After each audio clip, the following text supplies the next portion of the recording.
Hi, my name is Nicole Faye Golden, and I'm the host of Scar Stories podcast.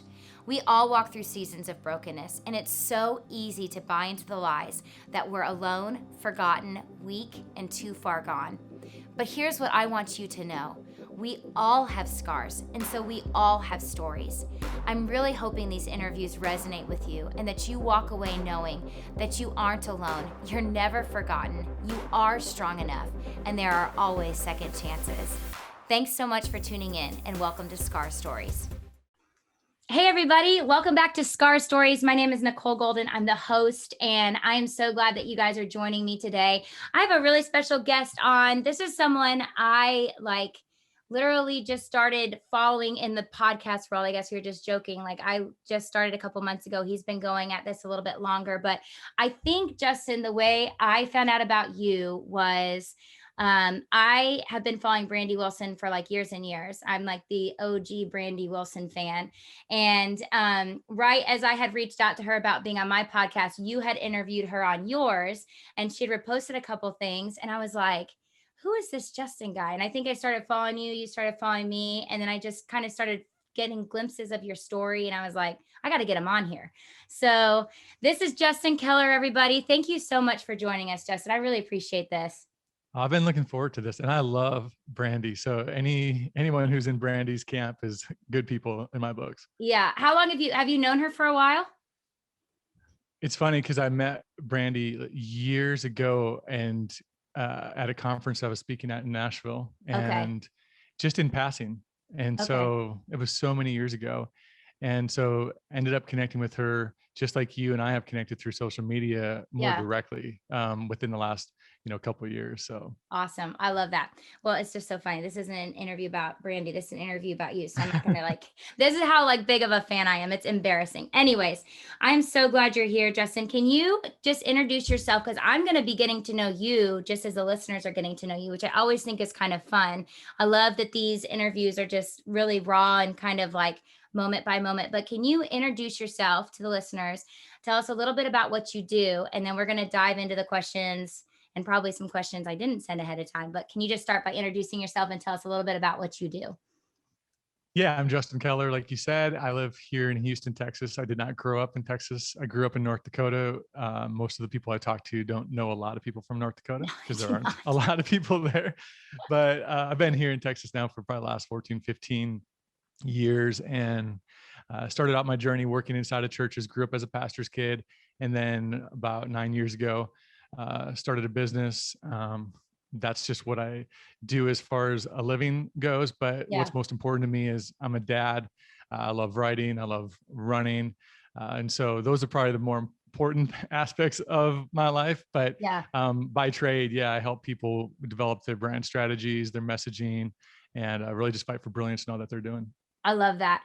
And I didn't even realize you grew up as a pastor's kid. So we could have a whole Scar Stories podcast interview just about that, right? I think it's still wounds. I don't know if it's a scar yet. You're I'm not ready. I can't even talk about it yet. Yeah. All right. Well, we'll touch base then about another year from now and see where you're at with all that.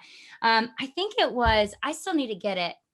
Was it Barnabas Piper who wrote a whole book about being a pastor's kid? And I need to read it because my husband and I are pastors, and I already tell my counselor, I've been in counseling for 10 years because I grew up in a ministry home that my parents are good people, but in the ministry world, it's crazy out there. And so I already told my counselor, can we get a family rate so I can start sending my kids to you when it's time? Can we get a discount?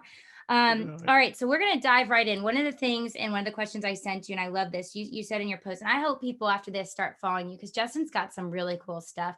In fact, just today I saw it today. Maybe you posted it yesterday about some of your Ironman journeys, like the one where you had to quit halfway through because of some different things, dehydration and stuff. And you have a lot of really great nuggets. I really enjoy your content. So I do hope people start following you on socials.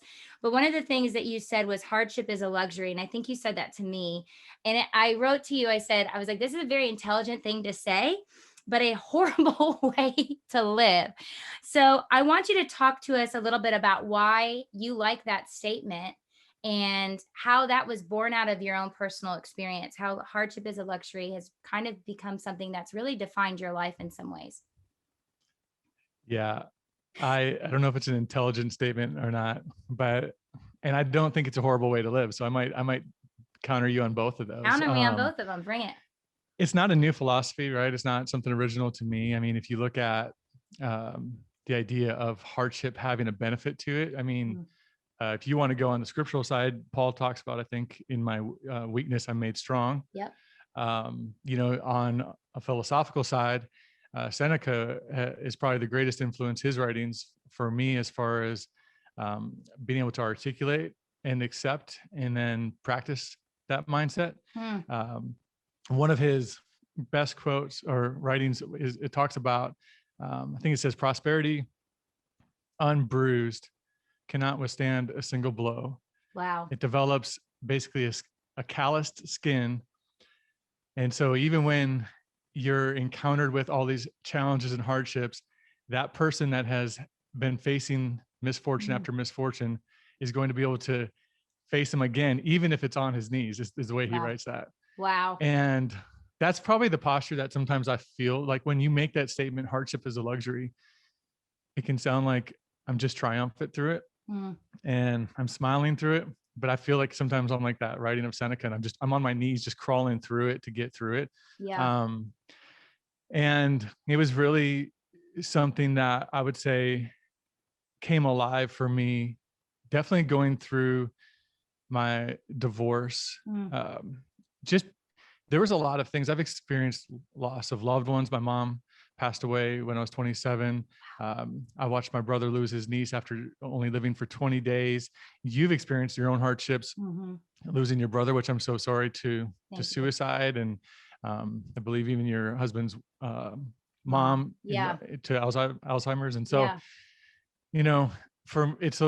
we've all experienced some of these hardships, but what do they really do to us? We just kind of get through them, right? And I think at some point I realized I had plowed through tough things in my life, and they're all relative, right? And so it's neither greater than someone else's or it's not any less. So it's all relatively brutal to your own self, right? The things you're going through. And so I think I just realized on my own strength and just plowing through this and just kind of putting that behind me and saying, well, that was what happened. Now I just need to look ahead. That didn't serve me well at some point. And I just found myself in a really, really crappy place mentally and emotionally, and started to realize that I actually can't afford to become the victim of this hardship. Like, I can't change what has just happened. So why am I lingering in the pain? Why am I lingering in the disappointment? It's not solving anything. And if anything, it's making it worse. And especially when we were separated, I remember just weeks after being in this place on my own with my son, just feeling like I don't know what to do. She was such a good mom. She is such a great mom. And I took pride in being able to provide for our family and let her be a great mom, and I'll do the fun dad things. And here I am now having to figure out when he's sick, what do I do? All the things that she was so good at. There's all these little things that I was having to learn my son in a different way. And then also navigating the disappointment of the marriage not working out, and just all the different, just the avalanche of different things that it impacted. And for me, just realize that, okay, what can I do? What's next? That was probably the first step, was just being able to ask myself, like, all right, so now what? And that was with, the guidance of my therapist, because it was too foggy for me to even realize that's the right question to ask. But then just realizing that after time, I started to see the good that was coming from the isolated time with my son that I wasn't going to have probably otherwise. Otherwise, on weekends, we were both together. Now here I am on my weekends with him, getting this one-on-one time all of the time with him that a lot of dads will never have that to that degree. And I started to flip the script on some different things that were happening in my life that at first I was despising, and I was only seeing the negative impact. And I started to kind of flip the script and see there's actually a gift strangely hidden in this hardship. And so as painful as it was to go through something, on the other side, if I can just stick with it long enough, just keep showing up, maybe there's actually a gift through this that I'll find. I love that. And I love what you said, like, you were choosing to at first be a victim of the hardship. And then you, like you said, flip the script. So I wonder, like, you said, at first you were just kind of getting through all of the losses, the loss of your mom. And then your brother, you hit on this real quick. And then he lost his knees and his life, just No, his niece. his knees. Dang. I'm Okay. sorry. I'm sorry. My niece. I'm sorry. What you said that he lost his daughter. He lost Eh, his niece. You I think said, it was my niece, and I think I said his niece, but I thought he you said lost. knees, Knees, Oh, not that's knee. hilarious. Okay, this is so much more. He Okay, can't walk. that's horrific. And so, all right, we're all on the same page now. Lost your niece. Oh my gosh. And so you're walking through each of these losses, and then, the loss of your marriage, and you said you were just kind of moving through it. Was there one point where all of a sudden, like, all of the losses kept caught up to you and now you're kind of mourning all of them at once? Or Mm. do you know what I'm saying? Or was it, as you were moving through it, then you got to a point where you went back? And because I've been learning in my grief journey, if you aren't intentional about grieving, the grief will overtake you at some point, and you'll have no choice but to grieve. I'm sure Yeah. there's a really uh nicer way to say that, but I don't know how it is. And so, were you grieving each loss, or was there a point where it just kind of all blew up in your face and it was like, okay, now I've got to face all of this together at once to work through it? Yeah.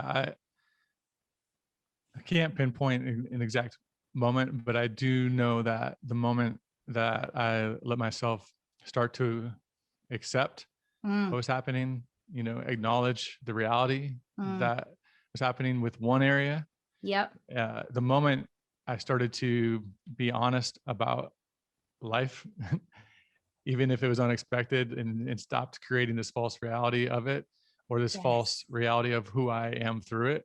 Yes. That I would say it was a trickle down effect from that, where at everything started to kind of surface gradually, and they do still surface at different times. Mm, There's constantly things that come up where I'm like, oh shoot, like, why am I feeling that right now? I thought that was long gone and done, but I yeah. realized, it's because I cheated my grief and I didn't actually face it and Mm, deal with that ever. So I yeah. would just say it was the moment to decide to be truthful toward the reality. Mm, uh, it started to allow myself to not be afraid of that reality in other areas, and yeah. instead dive into them. So I wrote that down when you said, realizing the false reality. I think for me, there was a false reality up until, I think I lived in a false reality up until 2019. Like, I knew death was real. I had never experienced death, never experienced loss. And my husband lost his brother when my husband was 17. His brother was 27. I had two girls under, I think, 4 at the time. Mm. And he had experienced loss. I just had never. And so I kind of lived in this little bubble of like, oh, life is good and happy, and I've never had to. And then 2019 changed everything for me. That's when my brother committed suicide. That's when my mother-in-law passed away. And I think not only was I grieving those losses, I think there was a grief of what I thought reality was, and having to deal with and face the fact that reality isn't very nice, and it is hard. And so that, I love that statement that you said. And you said too, I don't know if you meant to alliterate, but I love it. But like, accept and acknowledge. And I think sometimes it's so difficult for us to accept what we're walking through, and then to acknowledge, like, okay, what do we have to learn from this? So those are some great nuggets.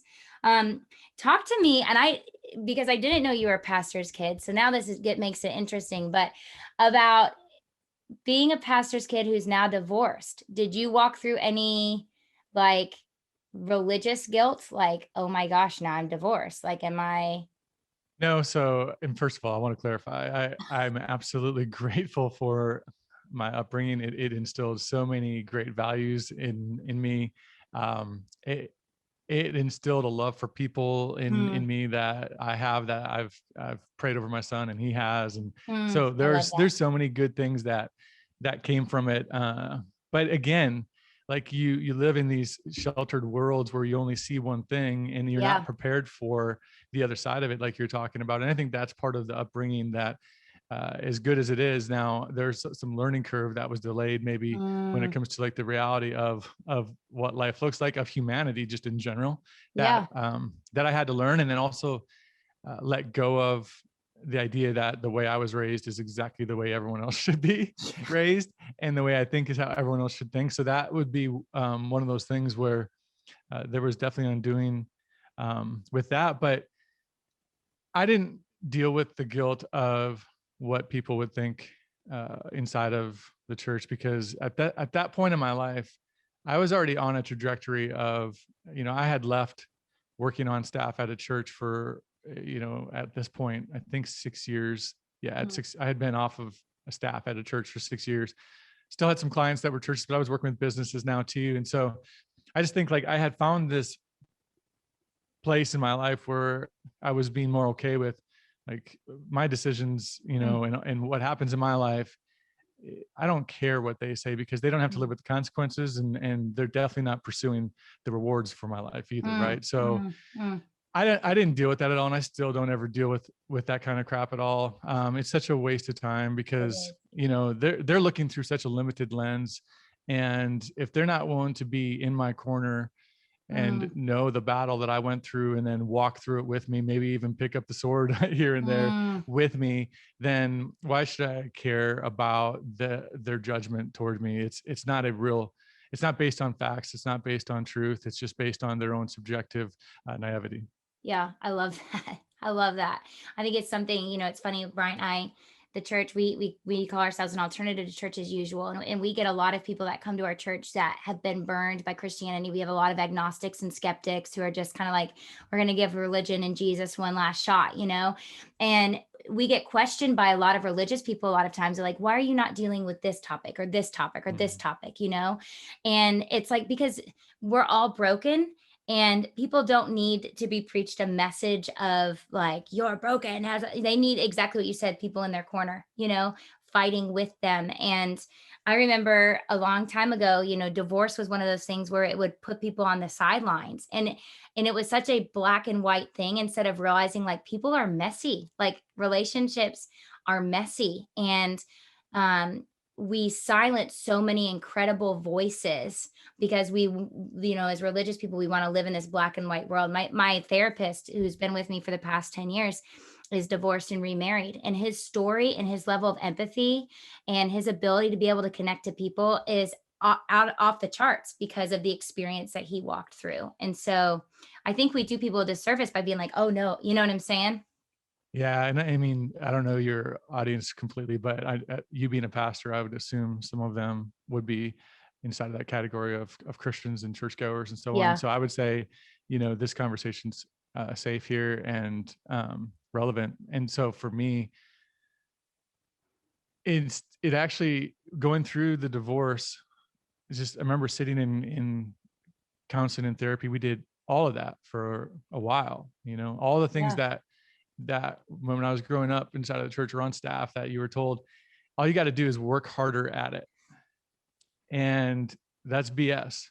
Mm, Like, working harder at it doesn't work if it's a one-way street. mm-hmm. And sometimes our religious mindset toward what we think, is the moral compass that everyone should be living by, it doesn't factor in the idea that you have two people Yep. that have to make the same decision somehow. Yep. And sometimes that's really impossible. And so instead of being understanding towards saying, there is still life after this Yes. for you, why have we been so quick to just judge and say, now you're discounted? And Yes. I think if anything, my eyes were open, just like your therapist probably, Mm, through that process, to realize I'm probably able to serve people better. mm. Again, the luxury of hardship. I'm able to serve people and see people better, because I know how I wanted to be seen and Yeah. served, and through what I went through. Yeah. I was just watching Dr. Brene Brown was on the Ellen show, which I love the Ellen show. Literally, like yesterday, I was just scrolling through Instagram, watching all of Ellen's clips and like She's great. laughing and crying at the same time. I know she's one of my favorite people. But Dr. Brene Brown was on there, and she was talking about how for so long we've wanted to live behind walls and not be vulnerable. Mm. But now people are realizing that vulnerability, like living without vulnerability just does not work. And I was one of the things I talk to my kids about all the time is like, be you, be you, be you, be authentic, be you, because that's what people are drawn to. They're drawn to authenticity, they're drawn to vulnerability, they're drawn to brokenness. And I think like people like you and me who have these stories of brokenness, these stories of loss, these stories of grief, people are drawn to that because that's the real world we live in, right? The real world of divorces, the real world of mental illness and suicide and all these other things. And people don't want to follow people that have it all together or look perfect because that's so discouraging to them. Think about the movie Rudy, right? Yeah. If it was called Rudy and it was about this super giant, like successful athlete who was just bound for success from the day he came out of the womb, like who would care about that story? You know, if Yeah. you think about when Tiger Woods made that comeback, when, you know, that first big comeback for him, you know, people that even hated him for his lifestyle choices before, all of a sudden we're back in his corner. Yeah. And I think we gravitate toward the idea of an underdog, of a Mm, comeback, because I think deep inside of all of us, don't you think that we all know that there's something inside of us that needs a comeback maybe, or that needs yes. to be able to give it a chance again? And Yes. so I think that's why we root for it, and that's why we connect with it, you know? Yeah. 100%. Rudy is one of my husband's favorite movies. Every fall he watches it, like every fall. And I've only watched it once because I cannot handle it emotionally. Like I cannot handle, I cannot handle that emotionally.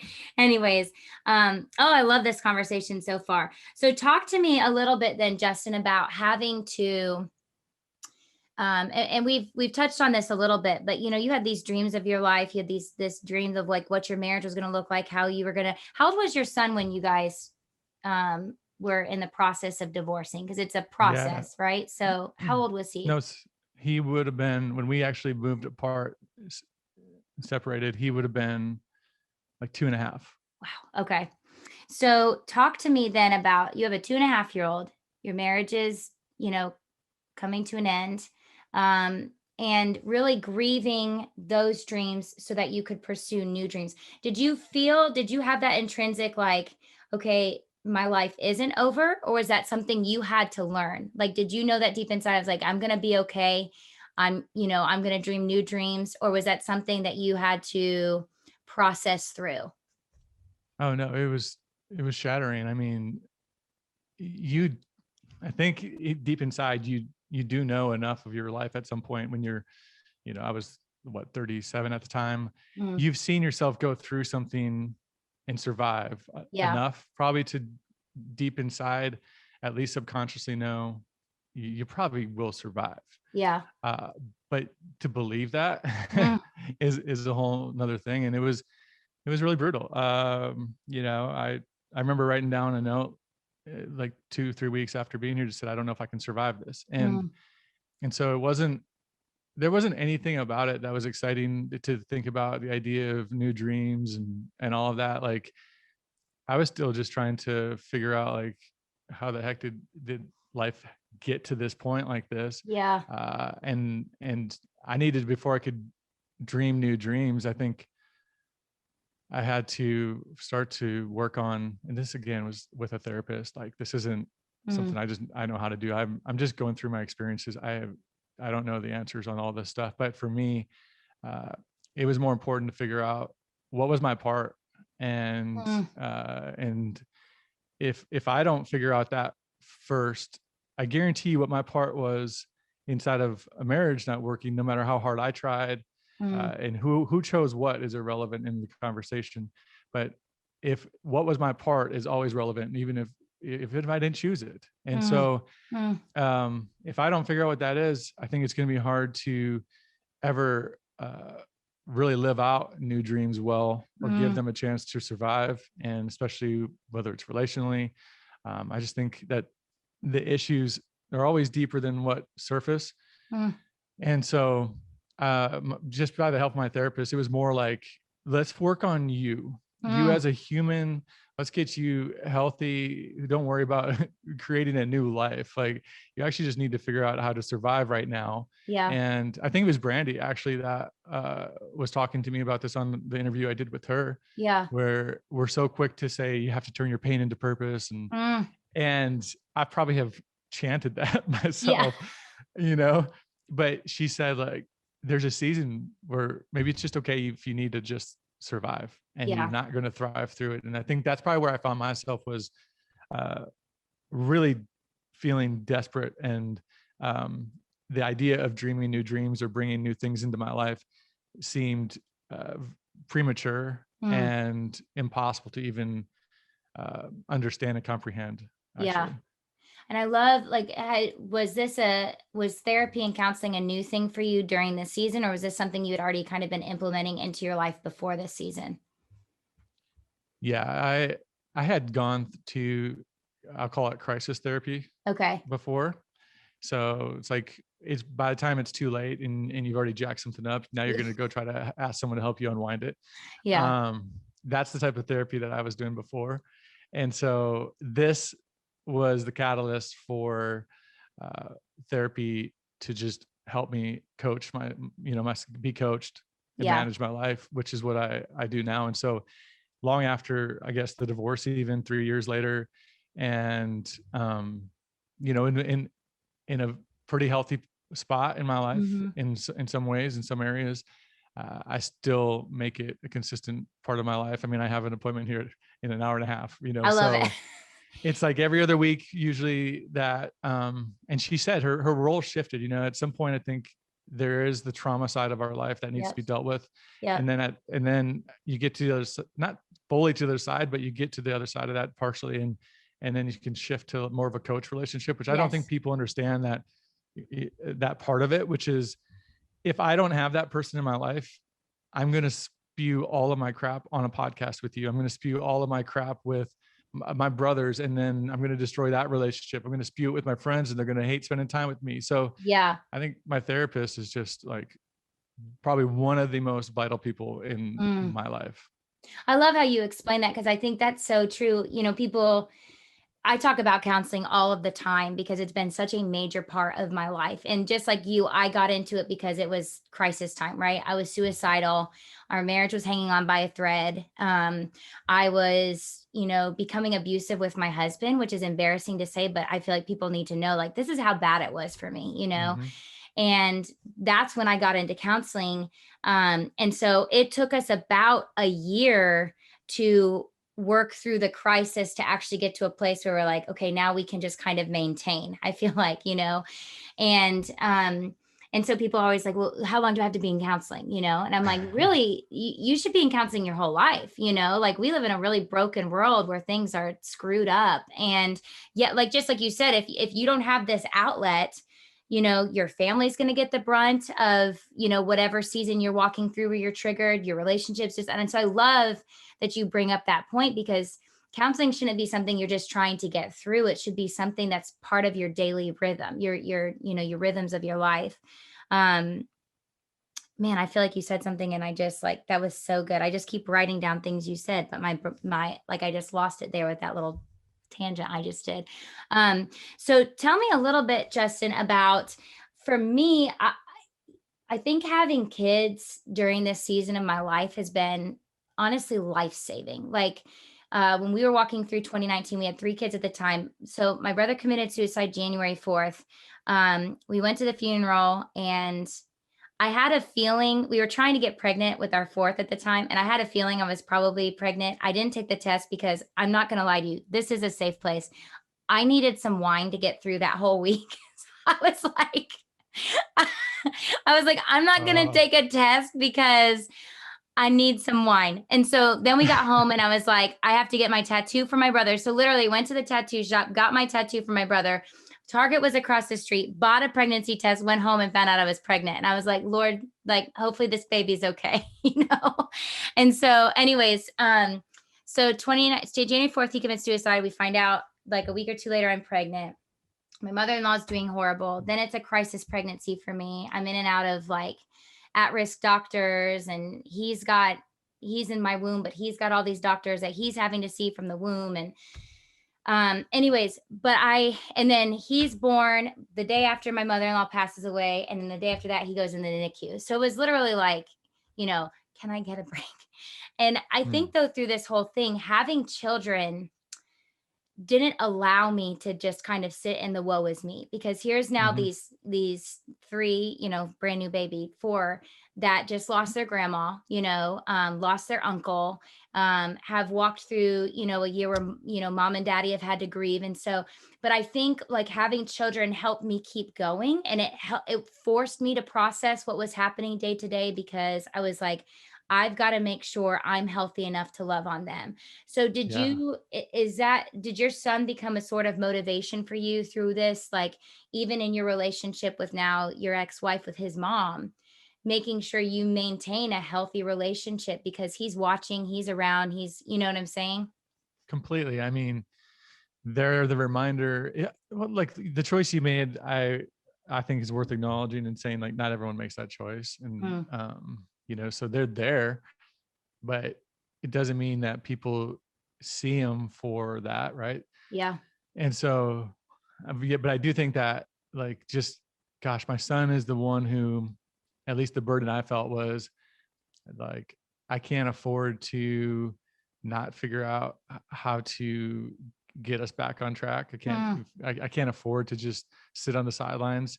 But then he was also this other reminder of, so there was this conviction and accountability that I felt, and I needed it. I needed that target for sure. yeah. And then there's this other side of it though, where like all hell could be breaking loose, and then we would just be doing something silly together, Mm, and I would remember like, okay, not all of life is bad, and so yes. it's just beautiful gift of beauty with him, and also this like level of accountability. So it Mm, was definitely my son, uh has been forcing me, and still does, constantly forces me to be intentional in my life. And I mean, it's uh, look, I'm grateful I had him. mm, uh could I have survived without having a child as my motivation? I think I would have made a lot of bad decisions mm, repeatedly, and kept doing them longer, probably because I mhm, could get away with it. mhm. But I probably would have survived, I would Yeah. guess. But him in my life, I mean, even when it came to how much I'm okay with myself drinking, or Mm, different things like that, or how I cope, and the level of patience that I need to have, just every different layer of my life. I feel like through the filter of my son is watching, my son mm. does count on me. He didn't choose this, and he's trusting without knowing that he has to just trust me Wow. to provide safety and security. So he's going to have a story to tell later. Let's start writing the right story now, Oh, is I the way I love kind that. of have been feeling with it, I love that. I love that. It is one of those tricky things with children, especially, with a marriage that is coming to a screeching halt. Like, Mm, realizing, and I love that, keeping in mind as a parent, like, okay, this is going to create a story for him. Like, and I want to be able to help him write a really positive, like, hardship is born out of luxury, or luxury is out of hardship, whatever we had said in the beginning, story for his life. I yeah. love that. Is it hard for you to maintain a positive image of your ex with him? Or is that something that it's like, have you determined like, no, I will always paint a positive picture of his mom to him? Because I can't imagine things are all always happy go lucky with the relationship. I'm sure there are times where it's frustrating. So, how do you almost set those feelings and emotions aside and deal with your ex positively with your son? I I think co-parenting to some degree is no different than marriage, Hmm. and parenting together in marriage, because you don't have to tell on yourself right now, but do you ever not have a positive image of your husband? Does he ever not have a positive image of you? Yeah. Do you guys? Well, yeah. Well, look, and look. So the 100%. I can tell marriage, myself. yeah, marriage and divorce both have something in common, and it's two different people have to choose to get along when there's kids involved, right? Come on. Yeah. And so I don't think it's any different, other than you add a level of complexity when you don't have the motivation of saving a marriage or keeping a Mm, marriage together. You have that factor. That's a level of complexity. And then you're apart. So but our issues are still the same as yours would be in marriage. I mean, just can we communicate well? You know, and so the view of Anna, and I usually just call her, you know, it's my son's mom, it's Anna. Yeah. I don't use ex-wife Yeah. very often. Because it is his mom. Yeah. You know, like Yeah. that's who she is. Like Yeah. she happens to have been who I was married to and gave me the gift of our son. Yeah. But to him and to everyone else, like, this is my son's mom. And Mm. I think even just that language for me has helped. But because this is a work in process. I mean, there's stuff constantly that we deal with. And you know, I don't have it all figured out. Co-parenting, I'm new with this thing. But I do know that we had the right people in our corner to help us realize that, hey, this can't now be about you two. You had your chance for it to be about you two. Yeah. And now this is about him, your son. And so, I don't know. I've sort of surrendered the opportunity for it to be about her and I.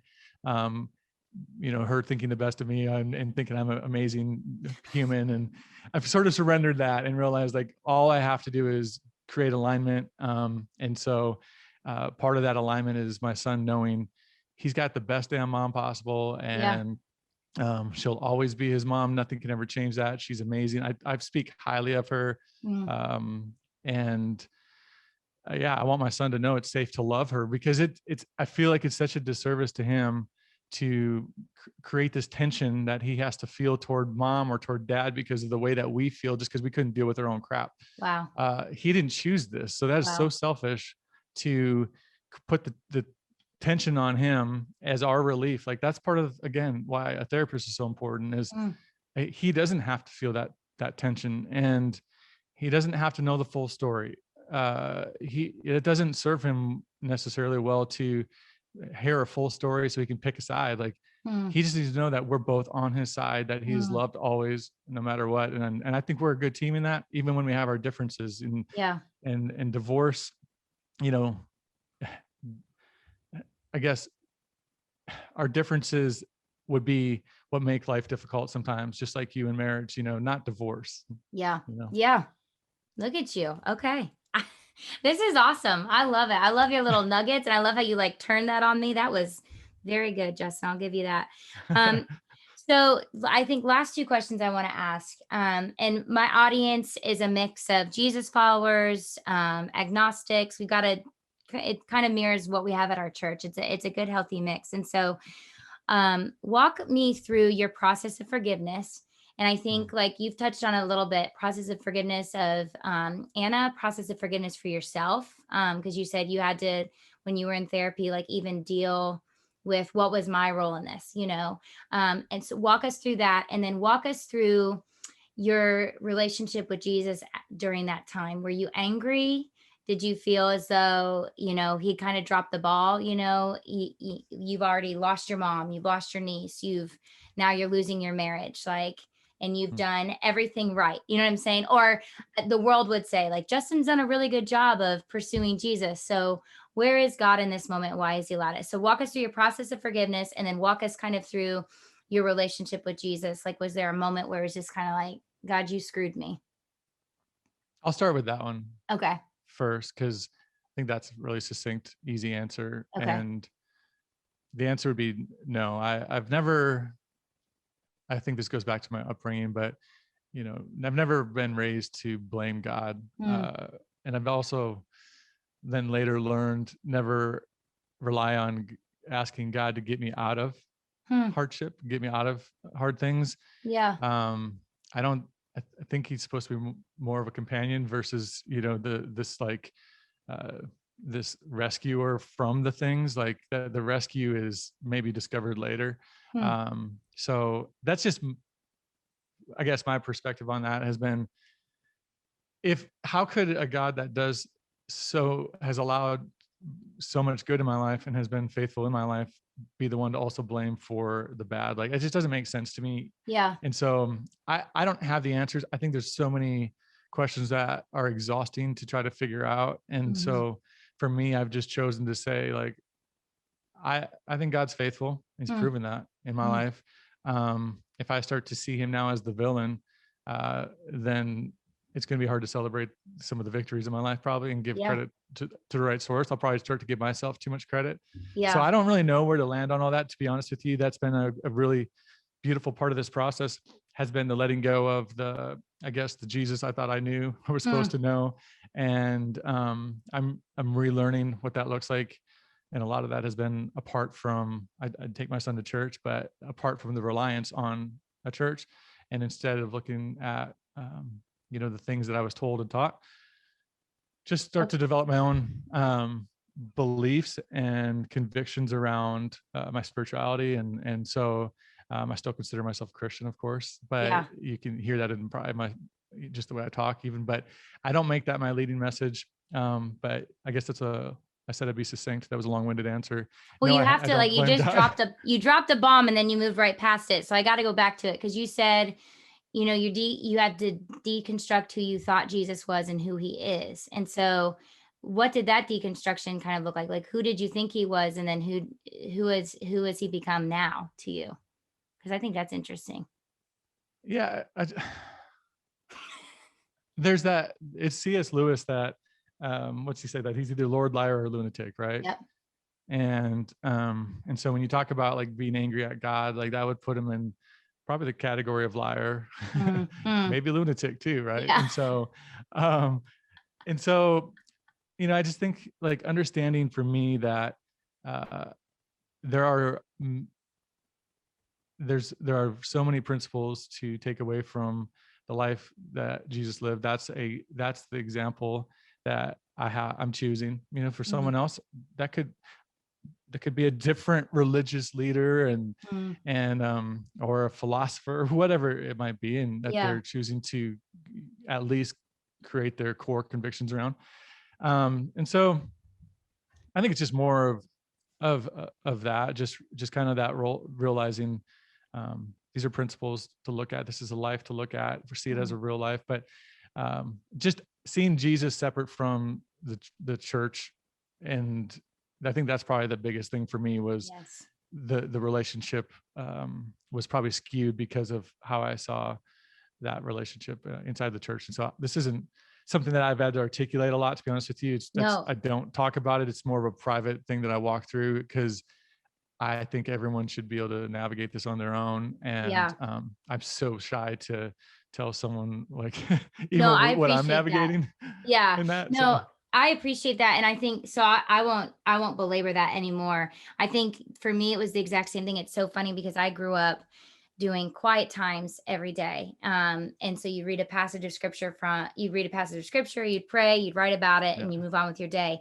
And it was, scripture almost became a weapon that I saw used to harm and wound and cause so much guilt and condemnation, not only in my life, but in people's lives that I was close to.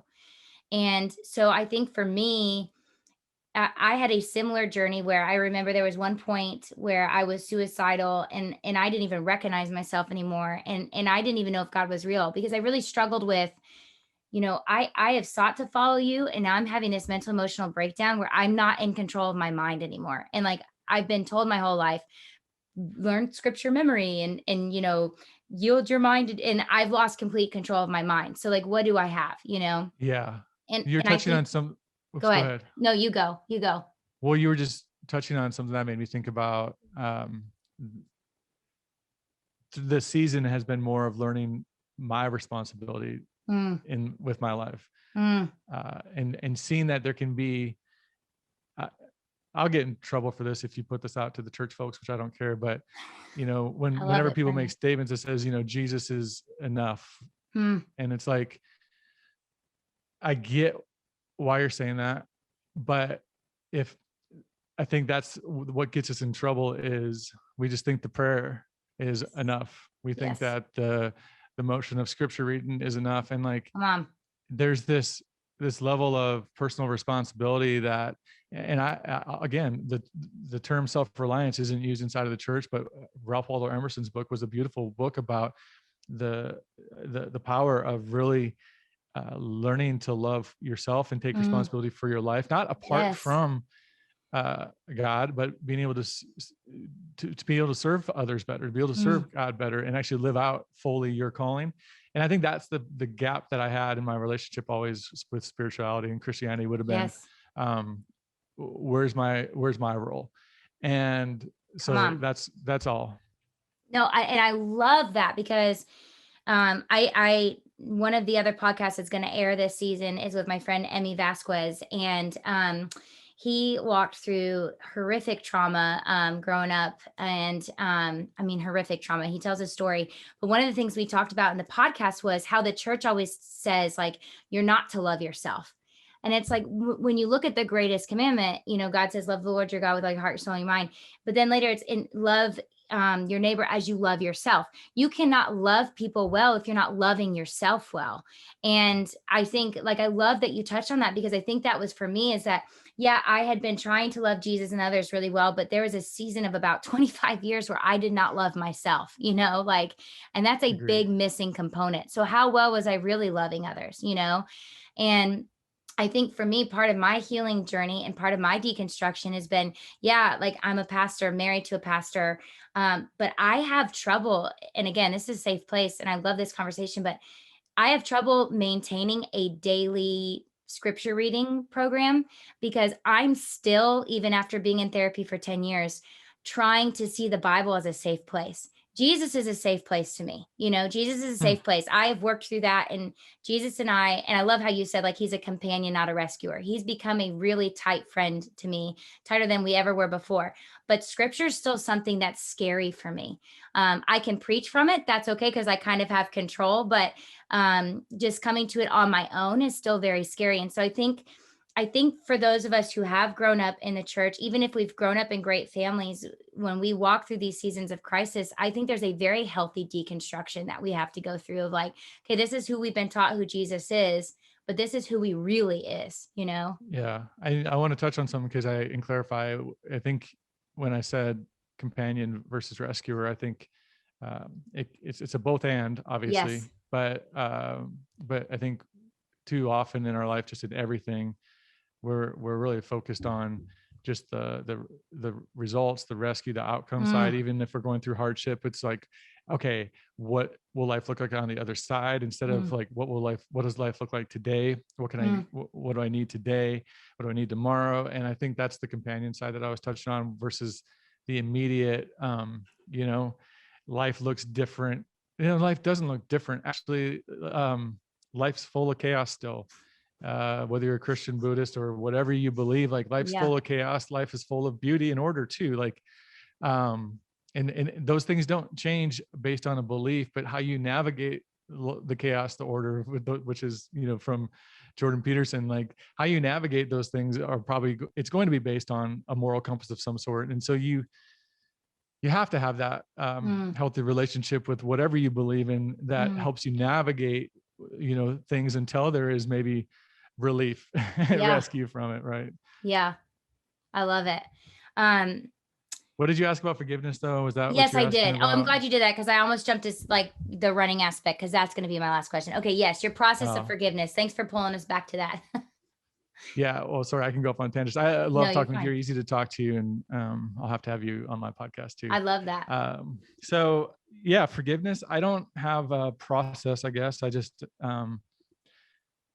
shoot, I probably could break it up into macro, micro. So on a macro level, I think there's just a guiding principle, and I would probably guess it goes back to the way I was raised Mm, and the examples I've seen, just even from like my father.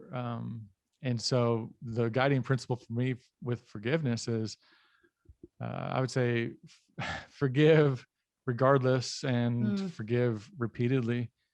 Oh, I And love that. the idea for, um, you know, like, it's exhausting to, we think it's hard to choose forgiveness, but it's actually exhausting to hold on to it, and it costs us a lot more, and it steals joy, peace, health, literally Mm, physical health from us, and relationships are lost that could have been kept in our lives, because we couldn't choose forgiveness regardless. And so, for me, whether it's a family member that's disowning me or a friend that's, wronging me or whatever it might be. Like, the forgiveness regardless is my part of it regardless. Right. So, and then repeatedly, I think this is something that I'm learning through the process of forgiving myself and forgiving others is, I used to think that you forgive one time and it's done. And I think that goes back to my religious upbringing. Yep. Forgive Like, and forget. I now feel your like sins that's, are yeah. now your sins are washed away. You're a new Yeah. creature, right? And so the forgive repeatedly, I've realized that, and there's so many layers to our hurts, and by the time we're hurt, that's the action or the reflection of that hurt is not usually the cause always. And there were other things that led up to that. And so you may forgive that hurt for that, the reflection of that hurt at that moment. But then as time goes on, you might realize that there was more hurt, because now that I forgave that part of that, now there's more that I'm realizing that I need to forgive in them. And I realized that with my, specifically, I've realized that with some of the closest relationships in my life.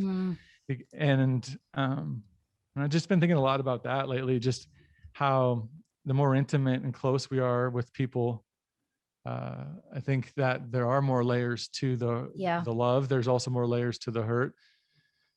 And so forgiveness might be something that you have to continually do. And so repeatedly choosing to allow myself to feel what I feel toward that in that moment, and then forgive again, if I have to, because otherwise I start to get kind of jacked up in my mind thinking like, well, shouldn't I have already forgiven them? And so, so I allow myself to forgive repeatedly, but I think more at a micro level, it's that like with forgiveness, just letting myself be okay feeling the crap I feel towards someone, or toward the situation or the disappointment. Like that's been liberating. I don't know if it's my therapist gave me really great tools to use for that, which was, there's what we feel and then there's the truth, right? And so so like if somebody wrongs me and says something mean, the truth is I'm hurt and that was mean. But I easily can turn that into, they just don't care about me. And that's the false part of the story, right? And so being able to do that's definitely part of the process for me, because I have to let myself feel it, because if I don't, it's going to surface later. And then I think the last thing I always try to do is I like to ask what else could be going on, either like in their life, so I see them differently through whatever has happened, or see the situation, the outcome, the disappointing moment in my life differently. What else could be going on and causing that out of my control? And then asking like, what's my part? And then I think ending it on that is always helpful for me, at least with forgiveness, and saying, okay, what's my part in their actions toward me? Because it takes two to tango.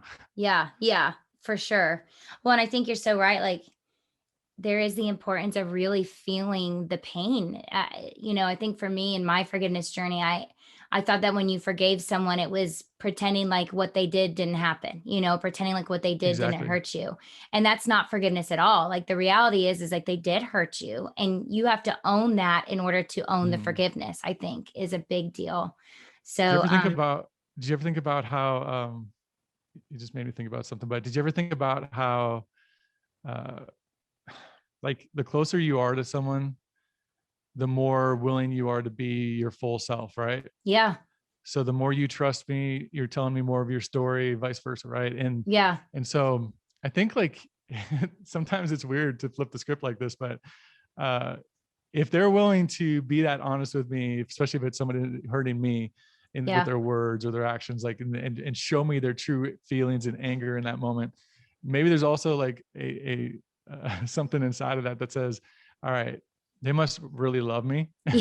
So true. And because they feel safe enough to be their full self. That's not always the case, but none of this is always the case. But for me, that's helped me realize like, okay, if he must feel safe to be that mad at me, because when I don't feel safe, like with a boss or a client, I dance. I don't really say what I really want to say, Yeah. but it's the Yeah. most intimate, closest relationships that I say what I really want to say and also cause the most hurt. Yeah, exactly. No, you're exactly right. And in some ways it can show a level of trust, just like you said. Um, Not always the case, like you said, but that's so true. And that's actually probably really good for some people to think through, like next time they're walking through some hurt. Because I think a lot of us, the people we have to forgive regularly, our parents, our spouses, our ex-spouses, our children, whatever that may be. And so realizing that, yeah, a lot of that pain was just built out of extreme love, Mhm. that's a good word there, Justin. All right. Along with all the other good words you've given us. So end with this. So I lied to you. It's like, those are our last two questions. This is our last question. You're a runner. Like if anyone follows you on your socials, like they see you out there running constantly. I'm a runner, but like I run like a mile and a half in my little neighborhood. So I don't really consider that a runner. Like I'm a runner. You're a capital RUNNER. Don't try to make me feel better about it, Justin. It's true. It's the truth. So is this something like, has this been your whole life? Is this something that started doing, walking through some of the grief stuff that you've done? Or is this been something post divorce? Like, what is this whole running thing?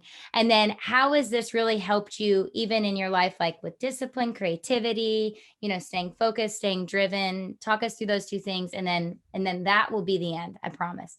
If you run a mile a few times a week or once a week, you're a runner. So let's just leave that there. I get the final say on that.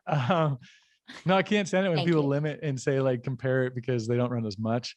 The distances is irrelevant. The consistency is all that matters. But running wasn't always part of my life. I didn't grow up playing cross country, or running cross country. So I don't even know how to call it, what to say it. Playing. I know. It I was is like, is right. that how you say it? All You right. definitely Okay. don't call it play. That was amazing. But no, my mom, when she passed away, we were all home, and and that morning that I woke up and she didn't make it through the night, Mm. which we knew was coming, at some point, I decided to go for a run. Hmm. And not being a runner, and I don't know why I defaulted to that, to be honest with Yeah. you. Don't have an answer for that. Yeah. But I don't even know how far I ran. Hmm. And it was probably 3 blocks and it felt like 10 miles. Yeah. Yeah. but um, I signed up for a half marathon that right after that. And Just cause you're like, it was a friend of mine challenged me to it. okay. And so I started running. When I got back home, I remember just got back to Houston after being home in Grand Forks, where my mom was, and just kept running. And it was very therapeutic at that point. Mm. For sure, people always joke like, what are you running from? And that if you're running, like only either running from the police or you're running from someone who's trying to beat you up or you're Yeah. running from your problems, right? So I was definitely using it as a therapeutic outlet, and gratefully for that. Like I think people should find Mm. things like that. Move your body to move Yeah. through grief, for sure. And the worst thing you can do is sit still. And that was how it started. And then it just turned into something where I started doing triathlons after that. Once my niece, who we talked about already, Yeah. once she died, my brother started a foundation. Mm. And so we started building, it was to build playgrounds for kids. If she would have lived, she would have had disabilities and would have needed a barrier-free playground, is what it's called. Okay. And so he started a foundation at the time. And so I started doing Ironman distance races to raise money to build playgrounds. And so we were How able to build cool. some throughout Houston here. And so it definitely was always for some other reason at some Yeah. point. And then it's probably been the last like 2 years where it shifted from it being for someone or something else to where I absolutely love it. Mm. And the therapeutic aspect is not like to deal with past that I haven't dealt with. It's actually still therapeutic in just a different way. It's like if I'm in a project, I'm hitting a wall, just go out for a little run, come back, and I can have a clear mind, or I process a lot of it out there. Yeah. And so, now it's just, I love the challenge of always kind of having different seasons where I might be a better runner or be able to do more distance than others. And it's never the same, even if you keep just running. Life doesn't allow it to be. And so I just love that part of it. And it gives me a target. I'm not a disciplined person by default. And so it's little things like this that help me be disciplined in that area. It trickles over into other areas too. So I absolutely love running. I love that. I think it's cool. I think there is something really therapeutic. I got into boxing a few years ago, and I've noticed when I'm actively boxing, I actually don't have to be on my anxiety medication. It's, and it is because I get to beat the crap out of something, which is awesome for me. But that's really been therapeutic for me. Running too, I think. Now, again, I'm not a super long distance runner, but I've been running since I was in high school. And I think for me, because I have the anxiety and depression, wearing myself out physically releases and then allows the endorphins. And I think that's what helps me clear my mind. Well, there's science for that too. There's science that shows, they've done studies where they've had people who have anxiety or depression, and some are on a medication for a while, and then they take the same group, and then they use like running therapy for it. And they've shown greater results and longer lasting results based on the running therapy. I don't know. One of the books that it's like the Book of Running is what it's called. It's actually a really cool book. It's from like the 70s or something like this. This guy who basically made recreational running popular. I'm blanking on his name, but he talks about some of that inside of there. And so there's science to what you're experiencing. Don't make it weird, Justin. The Book of Running. I'm just joking. That's hilarious. He's like, I have it on my coffee table. Oh no, it's somewhere in the house. It's always out. Oh, hilarious. It's badass. It's literally from sorry, I don't know if you guys. No, you're allowed to say that. You're fine. Okay. He's all like, oh, you're allowed to swear. Trust me. There's been said much worse. So you're okay. It's from the 70s. And so it's got like these cool, like old illustrations and stuff. It's great. That's awesome. I'll have to find it. All right, sir. I thank you so much. You guys need to get his podcast, Fight for Brilliance. He interviews some incredible people, and you can tell from this interview, he's fun to listen to and connect with. So Justin, thank you so much. Justin Keller. Is that your IG? I don't have it memorized. Is that your IG handle at Justin Keller, or what's your IG? No, handle? I can't get that. I tried to buy it from somebody. Yeah. Are you serious? What is it then? It's Keller Thinks. Oh, Keller Thinks, that's what it is. Okay. And I'll put it on the video when it drops on YouTube so people can just find it right there. But all right, Justin. Well, thank you so much, you guys. Make sure you follow him on social media, drop him a message, DM, thank him for being on here. But we will see you guys next time on Scar Stories. Thanks for joining us. Thank you so much for tuning into Scar Stories podcast. We all need places where we can feel seen, be safe, find connection and resources. I would love to connect with you on social media at Nicole Faye Golden. I also have a website with a ton of resources and a free 7-day Praying Scared prayer journal at NicoleGolden.org. Thank you for tuning in. I'd love it if you shared this with your friends and if you left a rating and a comment. And I look forward to seeing you next time as we delve into mental health, parenting, family, and so many other issues with a lot of my friends. We'll see you soon.